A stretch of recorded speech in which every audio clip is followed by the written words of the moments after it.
2013 में LA magazine को दिए गए एक इंटरव्यू में अमेरिका की मशहूर song writer, singer and actress Miley Cyrus ने अपने जीवन के एक अजीब और डरावने अनुभव के बारे में बताया, जो कि उनके हैना मोंटाना की ग्लैमरस दुनिया से बिल्कुल अलग थी। इंटरव्यू के दौरान माइली से पूछा गया कि क्या कभी उनके साथ कोई पैरानॉर्मल इंसिडेंस हुआ है कि नहीं। सवाल सिंपल था, लेकिन ये सवाल सुनते ही माइली के चेहरे के रंग उड़ गए। कुछ टाइम लेने के बाद माइली ने इंटरव्यूअर को बताया कि हाँ, उनके साथ ऐसा इंसिडेंस हो चुका है जो कि वो चाह कर भी कभी नहीं भुला सकती। 2009 में माई ने लंदन में एक रेंटेड अपार्टमेंट लिया था।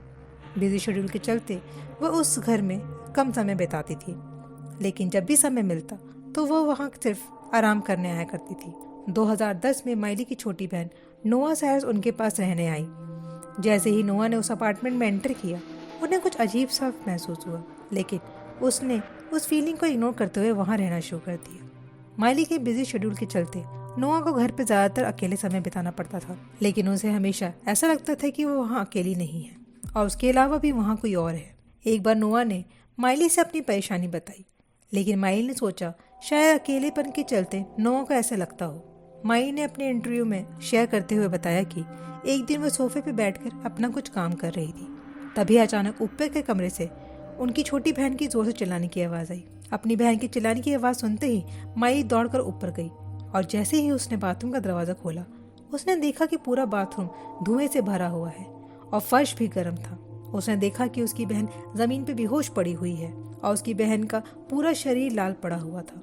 अपनी बहन को ऐसी हालत में देखते ही उसने अपनी बहन को जल्दी से संभाला और जैसे ही उसकी बहन होश में आई तो वो बहुत ही ज़्यादा डरी हुई थी। माइली के पूछने पर नोआ ने बताया कि वो ठंडे पानी का शावर लेने आई थी, लेकिन अचानक से शावर का पानी गर्म आने लगा और वो खुद को बचाने के चलते फर्श पर गिर गई और बेहोश हो गई।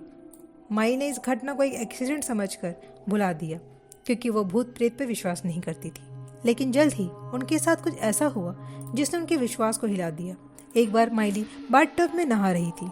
आंखें बंद करके आराम करते वक्त उन्हें ऐसा लगा जैसे कि उनकी पीठ को किसी ने छुआ हो। मुड़कर देखने पर वहाँ कोई नहीं था, लेकिन कुछ देर बाद एक छोटे बच्चे के हंसने की आवाज़ आई।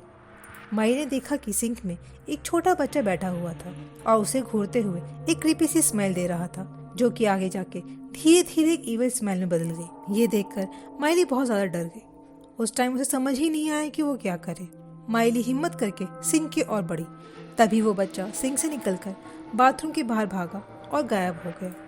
इस इंसिडेंस के बाद माइली ने डिसाइड किया कि वो इस अपार्टमेंट को छोड़ देगी। जब माइली ने ये सारी बातें अपनी फैमिली से डिस्कस की तो उसे पता चला कि उसकी फैमिली और उसके उस समय के फियांसे लेम्स हेम्सवर्थ को भी उस अपार्टमेंट से नेगेटिव फीलिंग आती थी और अक्सर नाइटमेयर्स आते थे।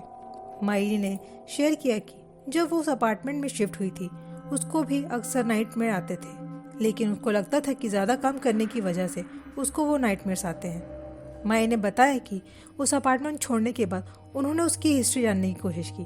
पता चला कि पहले की वहाँ एक बेकरी हुआ करती थी, जिसे एक आदमी अपने छोटे बच्चे के साथ चलाता था। बच्चे की माँ की बीमारी से मौत हो गई थी और बाद में पिता की भी। उसके बाद बच्चे का क्या हुआ किसी को कुछ नहीं पता।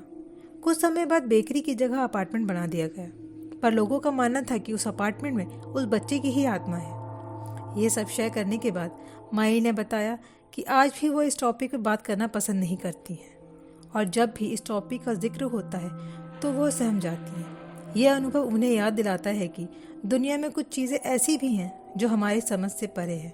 भले ही हम उन्हें समझा ना पाए, पर उनका अस्तित्व अस्वीकार नहीं किया जा सकता।